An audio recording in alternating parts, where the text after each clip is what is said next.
Hello friends, finally आ गए हैं अपने पिजन्स के पास इनको ट्रेनिंग देने के लिए। उनकी हम वीडियोस आपको दिखाएंगे कैसे मैं इनको ट्रेनिंग देता हूं। तो ये देख सकते हैं भाई, अभी फ़िलहाल काफ़ी बड़े हो गए हैं। अब आप इनको उड़ाएंगे और देखना मेरे पास रिटर्न आ जाएंगे। इसी तरीके से मैं इनको रोज़ ट्रेनिंग देता हूँ।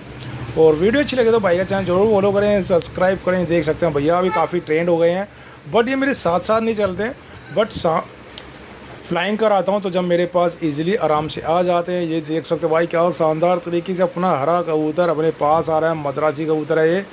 वही देखिए भाई, कितनी शानदार फ्लाइंग करता हुआ मेरे पास आ रहा है।